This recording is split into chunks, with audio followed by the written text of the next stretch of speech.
Hello, everybody. Dave Hodges here, host of the Common Sense Show. We are the show that is freeing America one enslaved mind at a time. Thank you so much for joining us. It's great to be with you. And we have a terrific guest for you today. His name is Jamie Walden, and he was among the leaders that led troops into Baghdad. He was the first unit there. Brave man, now a pastor. He is a tremendous investigator, and this man knows a lot about a lot of things, and you're going to really enjoy having Jamie on. I've shared the stage with him at various conferences, and I can tell you he is always in demand. So we'll get to Jamie in just a second. We're continuing to unfold the Paradise... slip of the tongue, because it's like Paradise. The Maui fires were going there, and so I'm going to tell you right now, there's a lot that's not adding up, and Jamie and I are going to hit that. Hey, we're brought to you by Noble Gold, and let me say this to you very, very clearly, ladies and gentlemen. CBDC is on its way in, so our 15-minute cities and the social credit that will go all with this stuff, and they'll just strip you of your money if you do anything they don't like. You need to get out of the system as much as you can. Food, water, guns, gold, ammo, natural medicine, and tools. Now, let me focus on the gold. I'm a customer of Noble Gold. Have been for 5 years. I've been advertising for 6. It's the best company out there, least pressure, but they will get your retirement away from the bank so they can't steal it. Dodd-Frank 2010 law says they can take it because you're an unsecured creditor. They'll also take your bank account. We can help you with that. Go to DaveHodgesGold.com and get a free information packet. That's DaveHodgesGold.com for the free information packet. So, ladies and gentlemen, we are imploring you to do this. Now, the federal government makes me tell you that all investments are inherently risky. There's no guarantees. We agree with that warning. But I'm telling you, there's a reason why I've been a customer of Noble Gold for 5 years. 5 years. So, DaveHodgesGold.com. Do it today. Get a free information packet. Hey, very quickly here before we go to Jamie, just wanted to let you know that we're going to stay on top of what's going on. The rumors about Biden giving away the country, his ignoring of Maui, what's behind that. We are all over this, and I'll tell you, Jamie's going to have a lot to say on these topics. Stay with us. You're in for a real informative hour. Here we are on the Common Sense Show. We have Jamie Walden with us. And what's conspicuously absent, ladies and gentlemen, is detailed coverage on as big of a, quote, national natural disaster concern that we could have. This is huge. I mean, this is absolutely huge. Now, it may not cover the geographic scope of the oil spill that happened in 2010, and then the subsequent use of the toxic chemical corrects it. May not be that big in terms of geography, but pinpointing related issues, it's huge. And the Maui event spreads to other areas of concern when we connect the dots, mainly Yellowstone, Grand Canyon being nationalized. Jamie Walden and I are going to hit this really, really hard today. And I don't feel anyone's making these connections yet. And the thing is, I was telling Jamie before we went on, I've got 2 military sources. One of them I've known for a couple of decades, and I know him well, and he's been a great source, never been wrong, never speculates. And if he's speculating, he'll say it. I'm going to bring in what he said.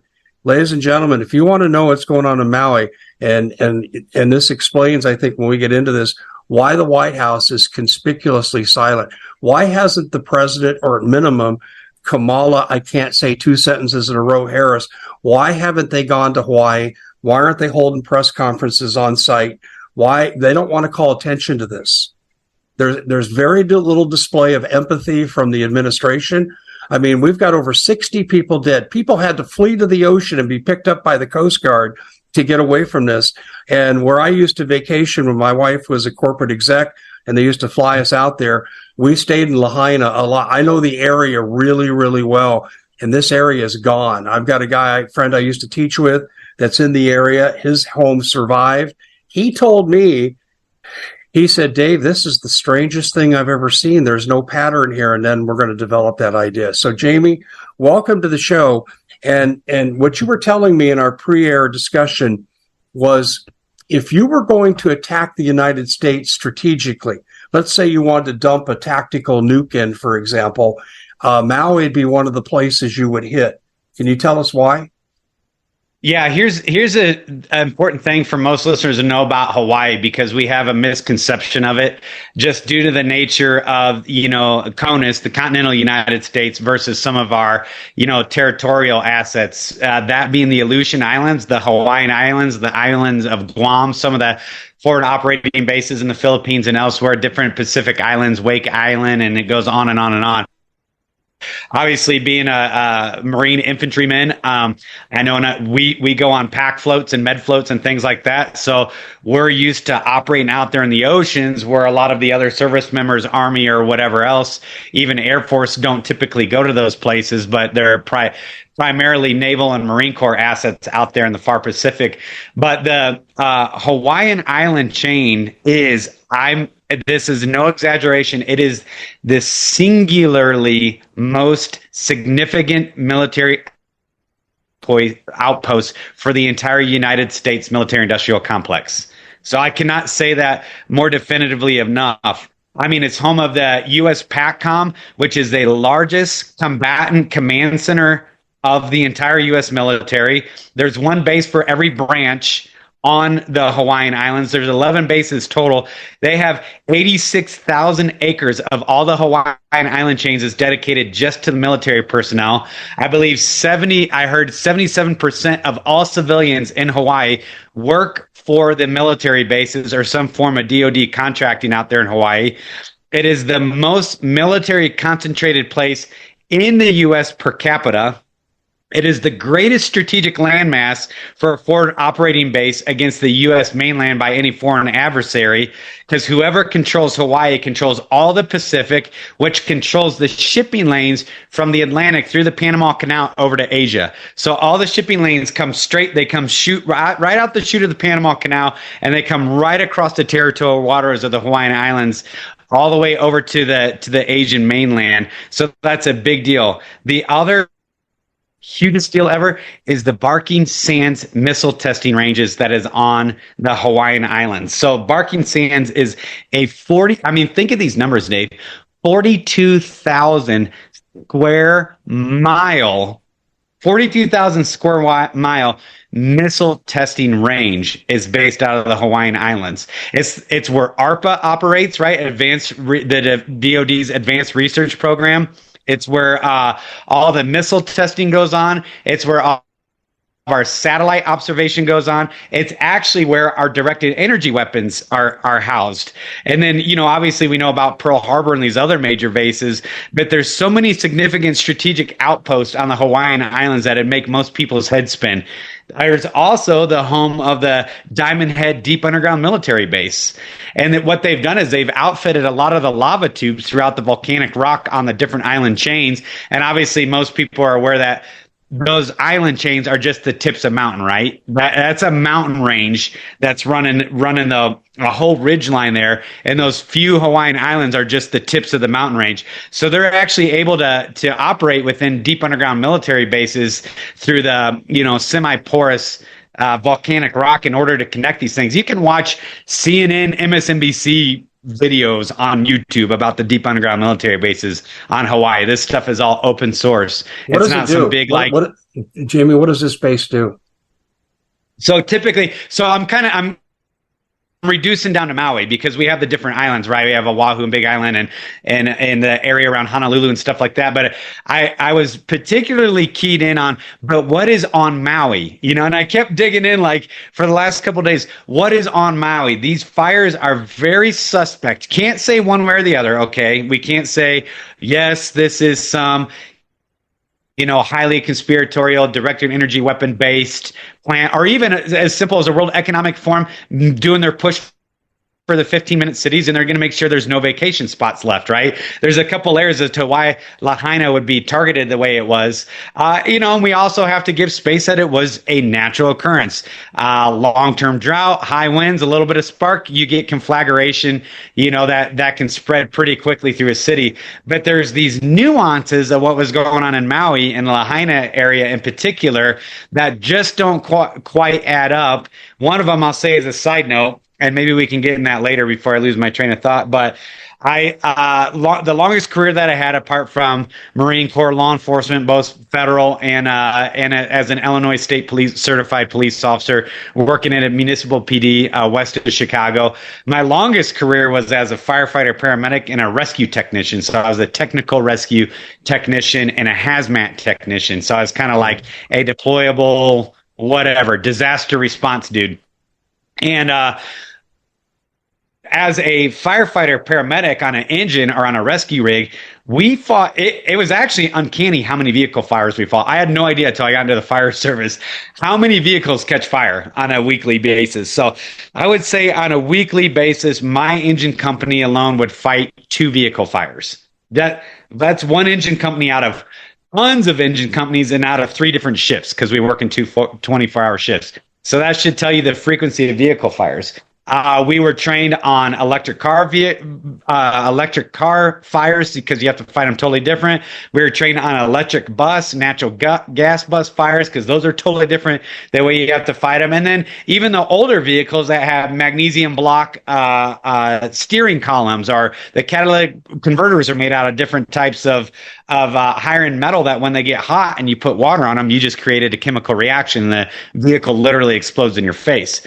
All that to say is that in all the vehicle fires I fought, where they're burned to the ground, never once have I seen dripped metal, or the heat index, or a flame over or flashover, or a melt point significant enough to melt full thickness aluminum wheels on a vehicle into the pavement. But that's what we saw in California in 2017, when even the wildland forest fire chiefs and district chiefs were saying that they believe the fires were started from some kind of aerial platform. That was their words, not mine.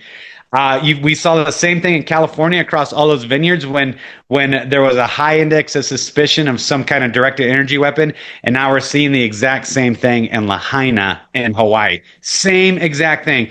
Trees untouched, unscorched, grass unburned, yet houses with clay tiles. By the way, clay doesn't have a melting point. Obviously it does somewhere, but it's way high on the spectrum.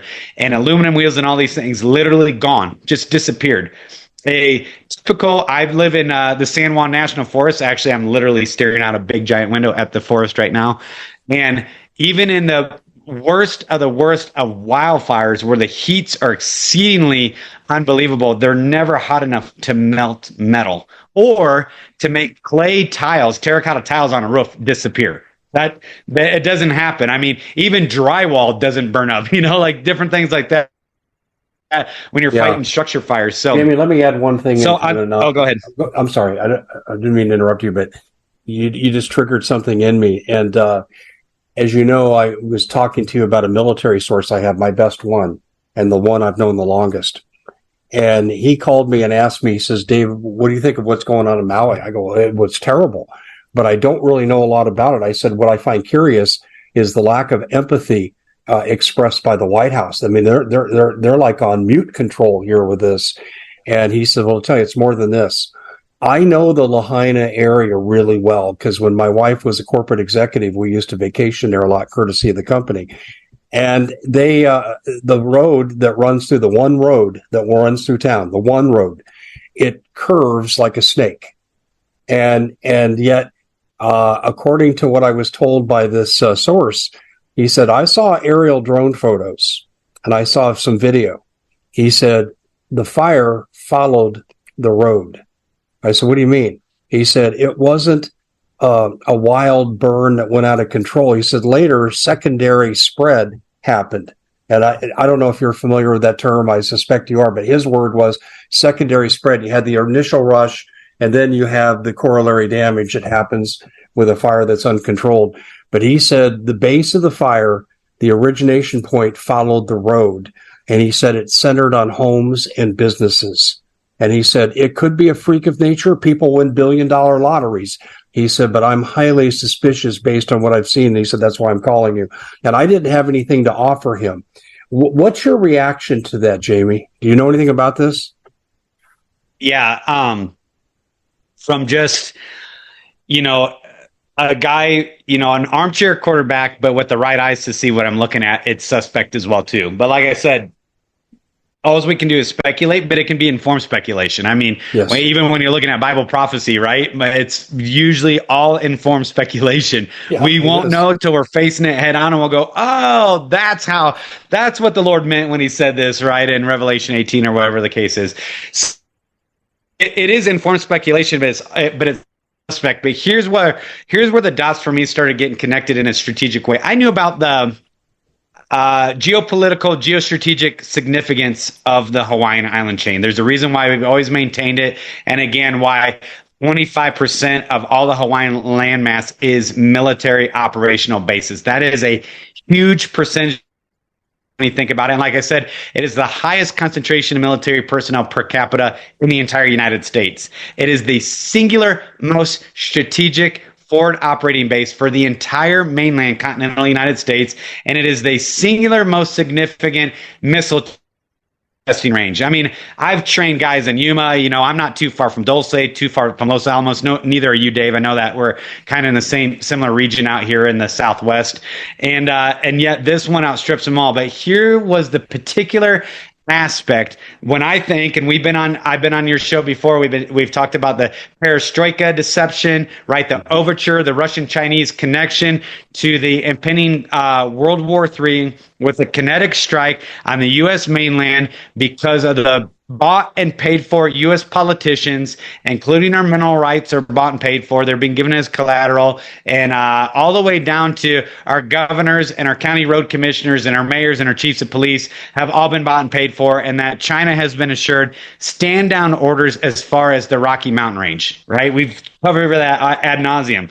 But in order to do that, you need a forward operating staging area for your own troops and your own logistics with a inland protected deep water port, i.e. Pearl Harbor, but you also need to take out the eyes and ears of any of our defensive capabilities. So let me just give you a quick rundown And that's what you're maintaining. That's what you're saying Maui offers as eyes and ears that would protect the island of the United States. Okay.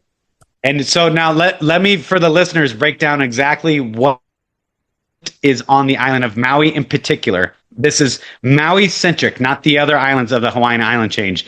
Maui is home to ARPA, the Advanced Research Projects Agency, which is responsible for all satellite-based weapons testing, satellite tracking, near Earth and deep outer space tracking objects. And also, ARPA is where they do the our version of directed energy weapons, both R&D, research and development, and testing.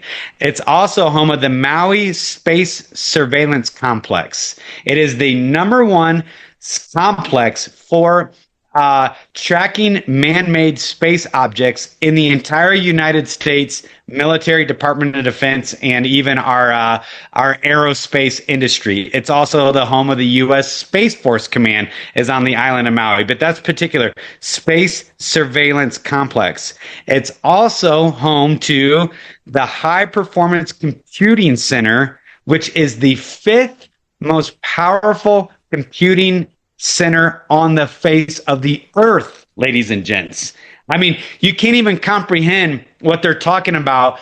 And even the number designation, the computing power of these supercomputers burgeoning on the level of a quantum computer, which is only about 3 of the D.E.W quantum computers in the world, that is on the island of Maui. And what it is responsible for is all aerospace tracking, identification, targeting, missile launching and testing, and directed energy weapons. And as if that weren't enough to know and understand the strategic importance of why Maui needs to be blind, it needs to have its eyes poked out and its ears slapped, right? It needs to be made blind and deaf, is that Maui itself is also home to the DoD's largest, I say that in italics and underline, largest optical telescope for tracking man-made objects in outer space. That's Maui. That's Maui alone. And within that Maui Space Surveillance Complex, there's all kinds of secondary and tertiary entities as part of the DoD and different, ARPA-based programs and Space Force and space-based programs and space reconnaissance programs that are all centered out of Maui. So if you ever wanted to come anywhere near the West Coast, which we've heard about the plans from the hot mics from General Wei Feng and some of these other Chinese DoD counterparts, that they have on the table and the strategic repositioning of assets for a kinetic invasion of the West Coast in San Diego, LA, San Francisco, and up into the Columbia River Gorge. We know that. They've talked about it openly. Dave, you've covered that ad nauseum. You've done seminal work on that. So before you could ever even mount that, one of your last aspects of what we all know as shock and awe, right, from the '03 march up to Baghdad, as a part of your shock and awe, is a couple different layers here. Let me just break this down for people. One, you would create radical civil chaos in these major cities on the Western Seaboard, including internal strife, rioting, breakdown of critical infrastructure, and you would defund the police. And you would make as many people move out of the urban centers as possible, as in 1,800 businesses left downtown Portland in the last year. And there's been a mass exodus of people from all these major West Coast port cities. They've all fled Seattle, Portland, San Francisco, Sacktown, all the way on down to San Diego. San Diego's been a little bit more untouched by all the crazy wokeness than some of the other cities, but then you would buy off and pay off all the local officials. You would reduce and hamstring your National Guard and your military, law enforcement, critical infrastructure. You'd overwhelm everything. You would collapse the local economies. You would pinch the supply chains to drive people out, so that when you make your initial landing, just like we do as Marines when we take a beachhead, you have as little resistance as possible. And then after doing that, the last thing you would do before a significant kinetic exchange is you would blind them through SIGINT and signals intelligence and human intelligence. You would do your version of shock and awe, and you would pluck out their eyes and you would box their ears and make sure that they couldn't see what your next move were. So when you take out Maui, or when you reduce the population on Maui, or when you drive the people out of Maui, or when you overwhelm the critical infrastructure of Maui, now it is right for you to be able to come in and take over the singularly most strategic asset of the U.S. mainland strategic defense. That is the island of Maui and all of its space surveillance complex and its Barking Sands missile range and its deep water ports and its military bases and the U.S. Pacific Command Fleet, which is the largest command fleet in the U.S. military, all in one single little tiny geographical area where there's nowhere else for anybody to go except for the wide blue ocean of the Pacific. So that's why Maui is so radically significant. Do we have any estimates or knowledge about how many of these institutions and facilities have been damaged? No, I haven't seen any reports on that yet. And in fact, when I went digging the last couple of days, I could not find any. It was like YouTube or any other sites had been scrubbed of anything outside of the CNN, MSNBC, That's NBC, true. ABC. There was I could not find anything other than, the Mockingbird media repeating the same, oh wow, Lahaina, right? And just like the fires, it was very superficial, cursory videos or documentation from meteorologists and then from obviously the Mockingbird media, just repeating the narrative of dry conditions, high winds, spark wind, oh, poor Lahaina. But nothing about anything else that's going on Maui. Nothing That's whatsoever. bullcrap. Let me tell you what my friend who lives there told me. If you go back from the beach, you have on one side, you have the homes, the businesses and so forth between the main road and the ocean. Okay. And you have both sides populated, but behind the, east side of the road is massive farmland, sugarcane and so forth and so on. Massive. And those areas were literally untouched. And see, this is what caught the attention of my military source. He said, this is the way fires work. And he said, it's following the pattern of businesses in the road, residents in the road. And I don't know if you've come across that or not, but so you have the area on both sides of the road up to the ocean, devastated, and then you have untouched behind that on the other side of the railroad tracks. Have you come across that at all? Yeah, I mean, it's not to say that it can't happen with wind-driven fires, and different wildland and grass fires. Actually, just 2 days ago here, our whole sky was blacked out because some guy's entire wheat field cooked off. We had the aerial, fire retardant aircraft flying overhead all day long to drop it before the fire hit our national forest, and we're losing, hundreds of square miles of forest. Luckily, they got it knocked down.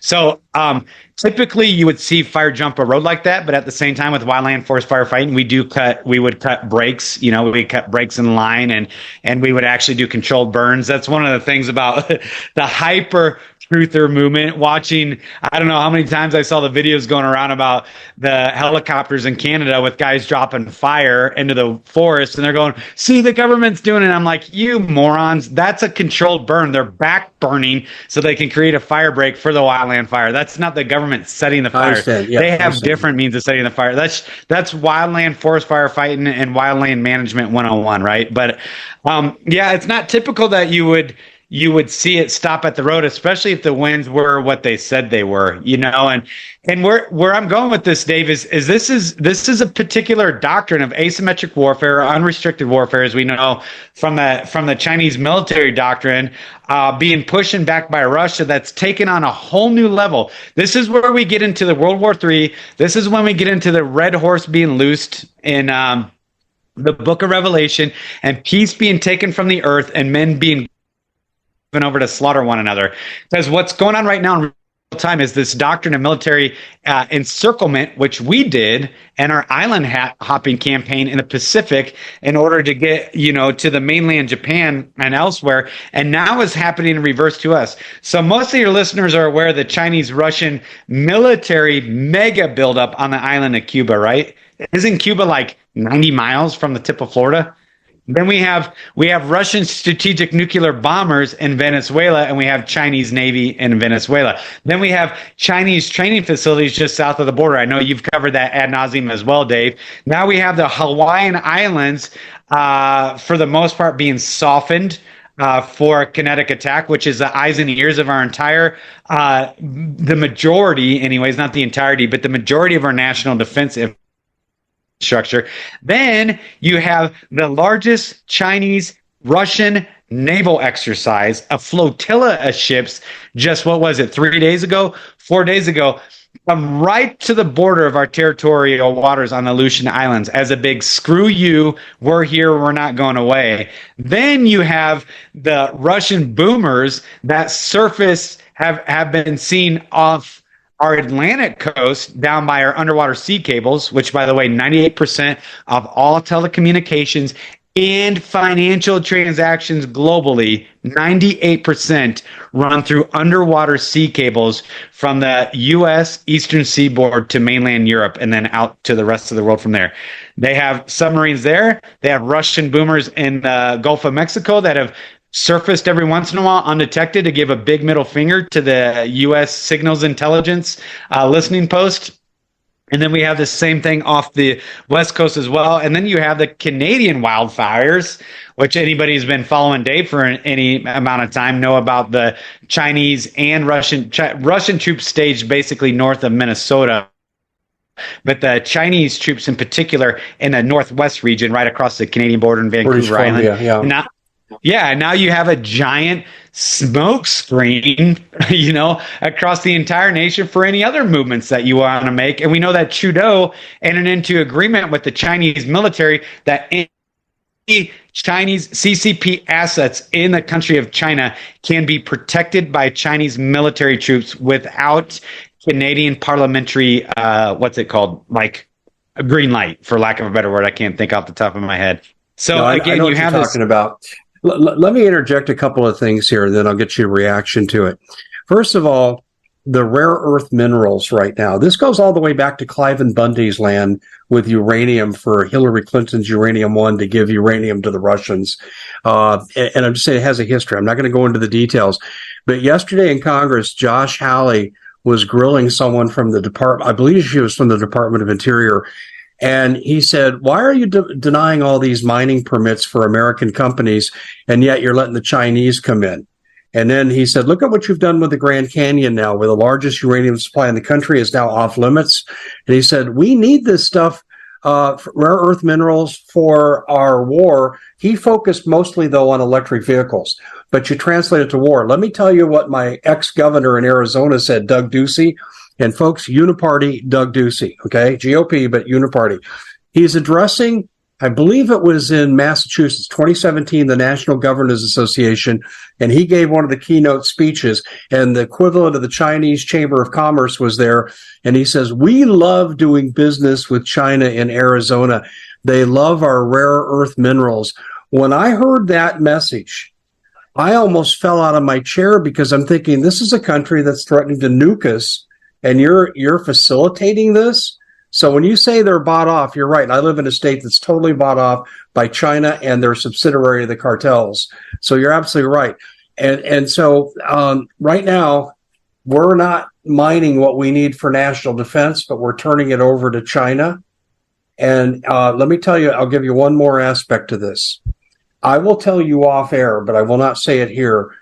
I have a source that's very, very close to me, very close for decades.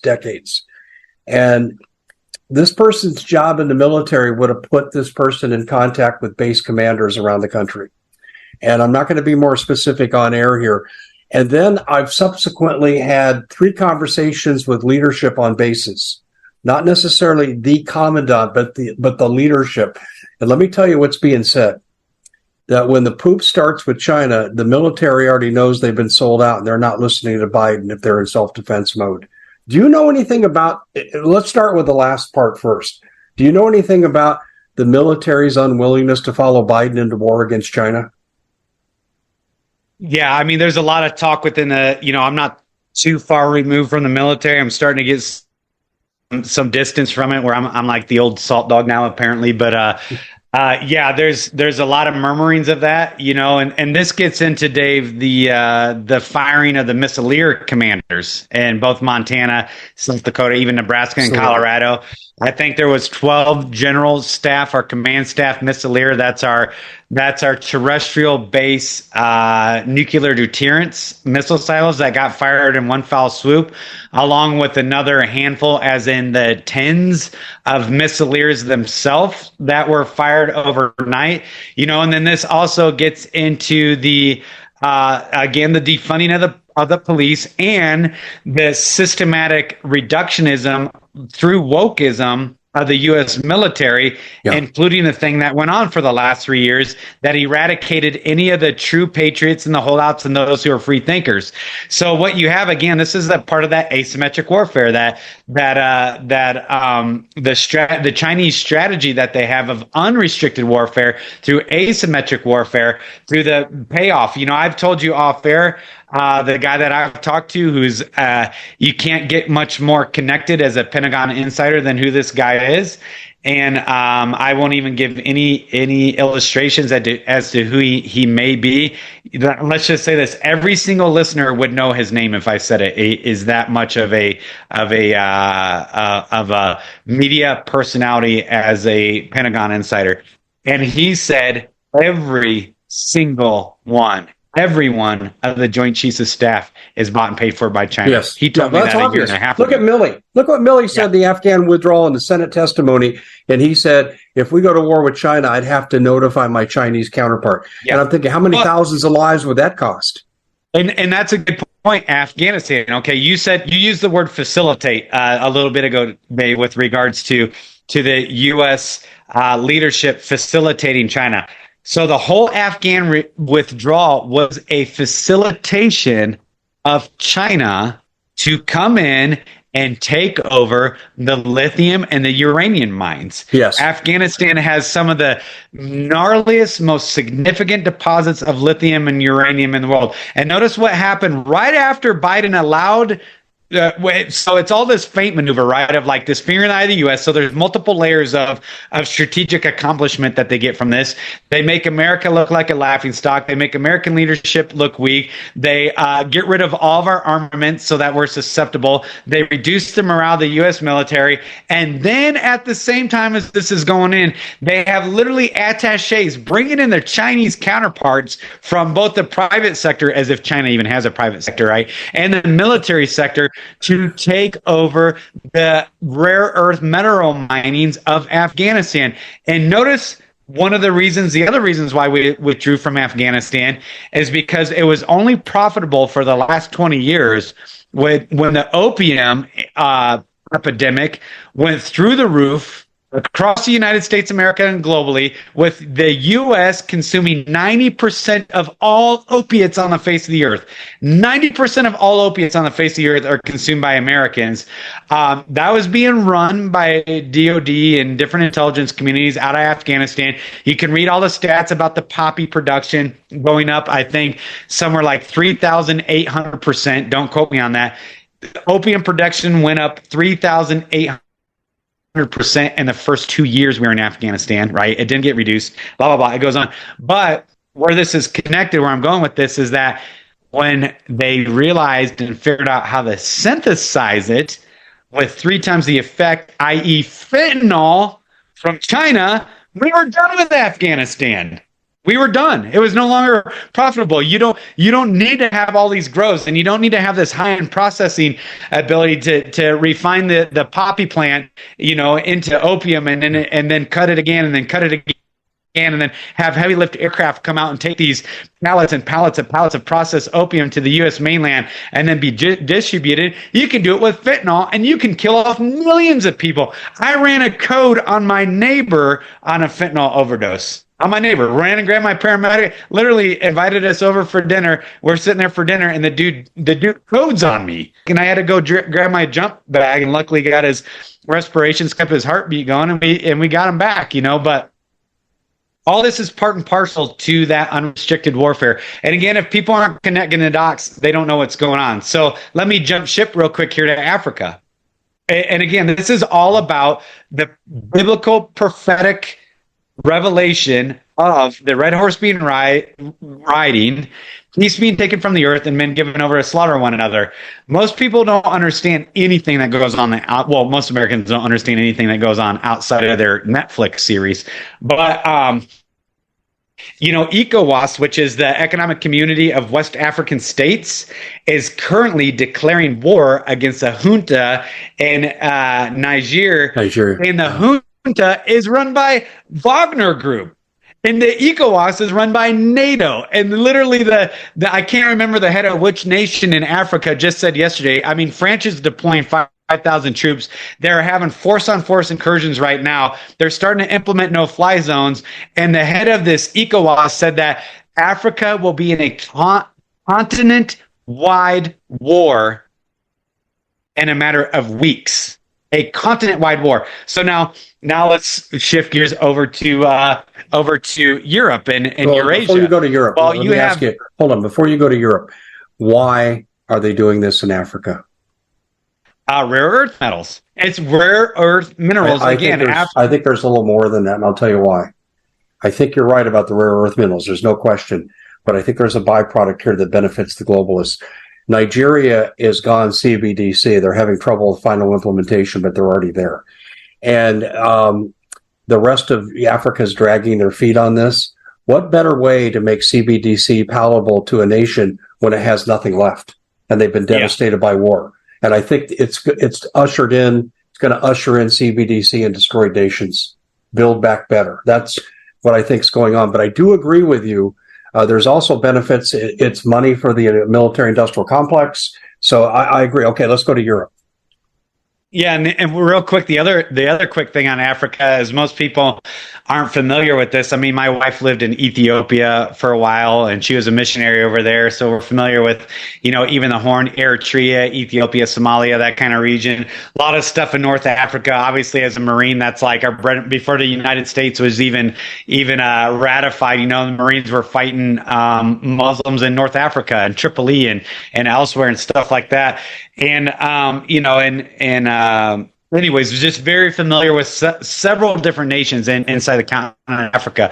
But what most people don't understand is that China, again, is the leading head of colonization through what we historically had done as the economic hitman. People are familiar with that book, with the economic warfare. China has surpassed us on the continent of Africa of coming in and basically buying out governments and buying out the resources and colonizing Africa. There is Chinese everywhere on the face of the earth right now. Chinese everywhere. They're everywhere. I mean, I know you're with what's going on with the Darien Gap in Panama and the hundreds and thousands of Chinese military-age fighting men being put on DOJ buses and brought to the border by our buses and being given maps, laminated maps on how to navigate through the borders into the U.S. Like, this is real. This isn't hyperbole or sensationalistic. This is empirical. Oh, you're right. I'm getting this from Border Patrol. Data. Border Patrol are telling me this. Yes. I've had Border Patrol sources since 2014, and I'm telling you, I got two sources that are telling me exactly what you're saying, and they're crossing in bands of men. It's not like 2 or 3 here. They're coming in groups of 20 and 30. Yes. Yeah, and there's hardcore, I think of Michael Yon for one, but hardcore investigative journalists that are down there physically recording it. It's not hyperbole like people want to think. This is a precursor. This is a staging of assets. This is logistics, mega logistics being put in place. And again, that goes full circle back to Maui. I'm going to give you one military objective. They're coming in heavily into California. And I can tell you why they're coming into California. There was a plan from the 1950s in the Cold War originated with Eisenhower, and they would destroy the dams in the event of an invasion. They were thinking Russia coming in from Canada by way of Alaska. And they were thinking they would just flood the fields and it would stop in advance. The Chinese are tasked with securing these dams so that can't happen. That's what I've been told. Yeah, and the thing, and again, just as a side note, and we don't have to get deep into it, but most people don't understand the capabilities of guys, like, say, Doug and I that are trained to do what we do. And Doug what Thornton. a small force of warfighters, we have the ability to cordon off an area and secure areas of mega populations with very few troops by coordinating and containing major thoroughfares, whether it's river crossings, main intersections and roads and stuff like that, without ever firing a shot. We do it fast, we do it hard, we do it efficiently, and it's over. It's over before the civilians inside the cordon area even understand what happened. We're able to do it. I talk all the time about how my battalion secured the second most holy city in all of Islam, Najaf, Iraq, which is where I believe it was Ali, Muhammad's brother, who should have been a successor for the Nation of Islam, is buried, right? And they have all this shrine, and that's where people Hajj to, is Najaf, second to Mecca. And at the time, it was a city, I think, of about 1.2 to 2 million people. And with 1,200 Marines, we secured it without firing a shot and deposed the local government and put in a puppet government in 45 minutes without firing a shot. Second holiest city in all Iraq. And they knew we were coming because obviously we were marching towards Baghdad. This is way back in 2003. And so anyways, when people don't understand the capabilities of what a well-trained, well-organized, well-supported logistically military body can accomplish in a very short amount of time. So anyways, we can switch over to Europe because this is all related because this is going on globally. So in Europe, you have Moscow getting hit now on a regular basis. The last 3 nights in a row, including a mega mushroom cloud. I'm not going to say tactical nuke, but definitely a 2,000-pounder bomb, if not greater. Right in Moscow, they're sending drones in there. They're actually hitting strategic targets inside Russia. Poland is amassing 10,000 troops on their border. They're calling up all their reserves. They're trying to make side deals with the Ukrainian government to annex certain portions of former Ukraine if they get involved in the war. They're shutting down the Belarusian border. XYZ keeps going on and on and on, right? So there you have your European contingent. And then I don't even want to get into France and Germany. They're so ridiculous.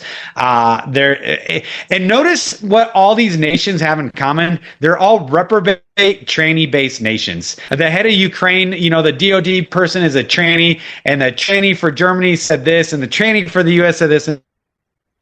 Like, this is the most demonic outpicturing of reprobatism ever, and it's designed to kill and enslave all of humanity at one foul swoop. That's I just have one word: Satan.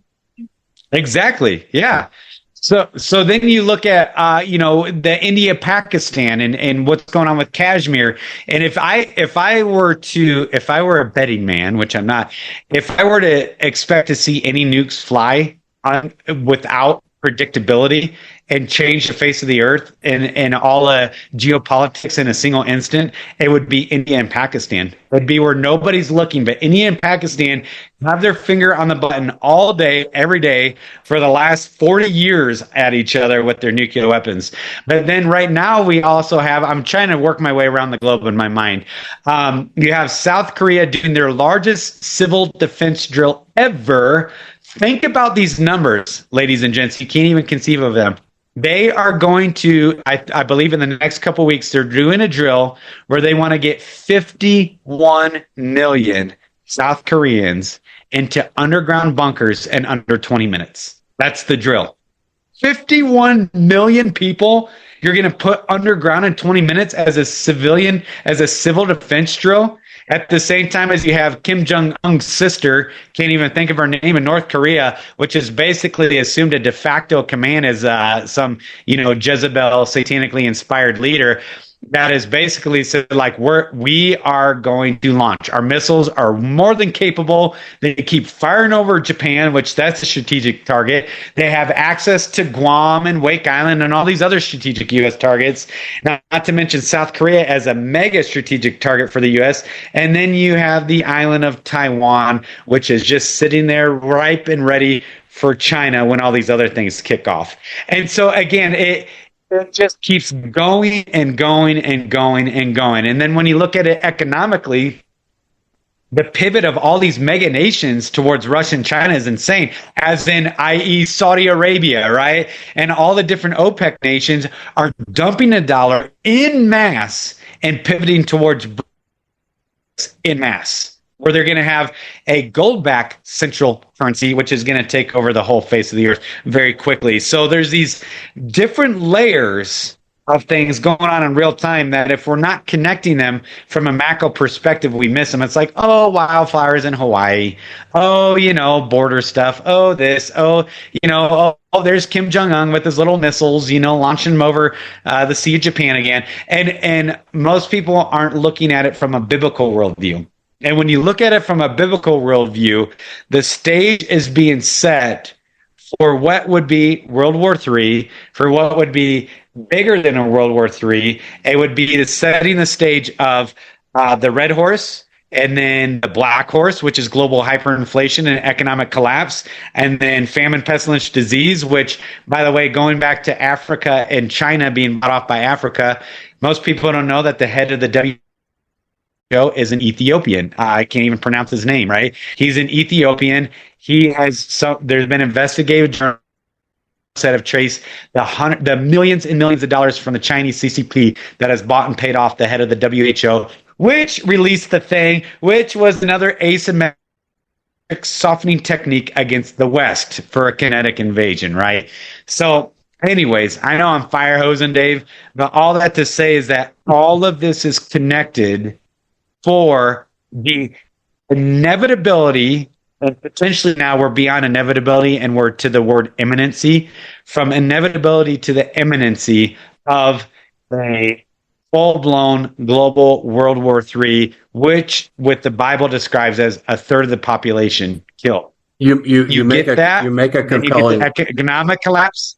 Yeah, you make a compelling case.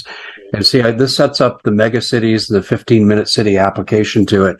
Because in a war, starvation becomes a major cause of death of civilian populations. What do you need to do to entice them into these megacities? Here, come and get your food. That's one thing you see. It's interesting, too, because America 2050, a concept that was produced by Mike Krulig, he was Obama's first economic advisor for city construction, city development, city management. And he said that soon there'll be 11 mega regions each inhabited by about 6 million people. That's 66 million. That matches the D.E.W report for 2025 projection that says the U.S. will be left with about 65 million people. And the implication you know what's is interesting more. about that too, Dave, is that matches what the Bible says about 10 kingdoms, the earth being broken up into 10 kingdoms with the king over them, 10 regions that are all ruled by a king, from which the Antichrist rises up out of one of those region states. So again, it is, I go, when you look at it from a biblical worldview, it's unmistakable. It's unmistakable what's going on here, you know? And so, you know, whatever people make of the D.E.W report is up to them.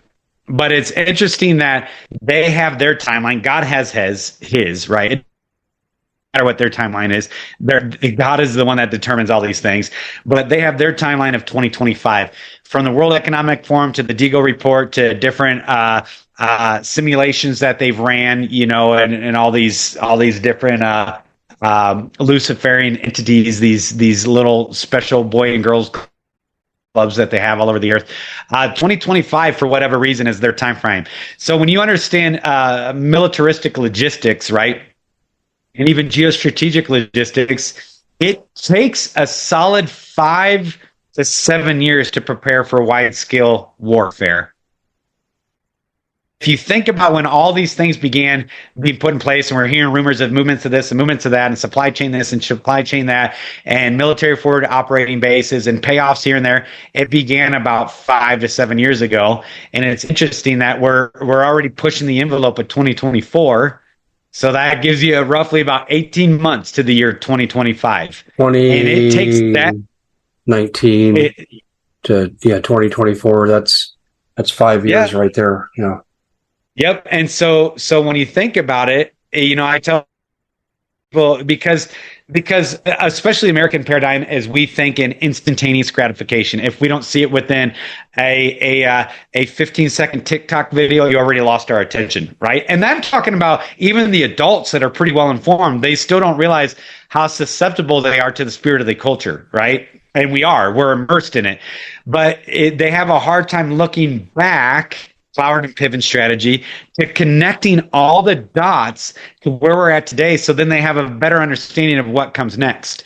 So what comes next is radically significant. And here's what I hold to. This is the speculation of Jamie. This is my opinion, is that all this lens, the World War III, the global economic collapse, the hyperinflationary thing, the day's wages for a loaf of bread, the 15-minute cities, the push for electric vehicles, which reduces all your mobility. If people don't understand that, the only reason why they're pushing to get rid of combustion engines and selling off our strategic oil reserves is to take away your mobility. You take away your mobility, you control everything. It is my contention that all this can only be known and understood through the lens of an impending astrocatastrophism-based event, an asteroid, meteoroid, Apophis event that they know is on its way. Interesting. Yeah, that's still my contention, is they need command and control. They ran simulations in 2018 in New York City, and their findings from all their simulations about an impending asteroid attack, an astronomical event, was their singular outcome of all their simulations in 2018 from all the world's space agencies and all the world's, central planning agencies, was that the human chaos factor was the bigger threat than the actual effects of a limited asteroid impacts on the U.S. Their conclusion was you need to centralize all communications, centralize all media. You need to centralize all economics, centralize all supply and supply chains, and centralize mobility. That was their conclusion in 2018 from their simulation. Jamie, we're flat out of time. I'm going to have you back sooner rather than later because we left a lot on the table today. This was an incredible presentation. You were so well prepared and you were so concise. I think we got 2 shows into one here. But tell people very quickly how they can follow your good work. Yeah, they can get a hold of me at omegadynamics.org. And we also run a camp called calicobuffalobasecamp.com. Right. Say the first one again. You cut out a little bit. omegadynamics.org, omegadynamics.org. Yep. And then also you can subscribe or whatever to the YouTube channel. It's just under Jamie Walden. You can hear sermons and some of these interviews. A lot of the interviews that I get asked to do are proprietary behind paywalls, but some of them that are available are posted on YouTube as well too. Okay. Look, my friend, thank you so much for coming on, and you're going to cause people to sleep under the bed, but we need to know the truth. And thank you so much, Jamie. Always a pleasure to talk to you. Yeah. Thank you, Dave. Thanks for having me on.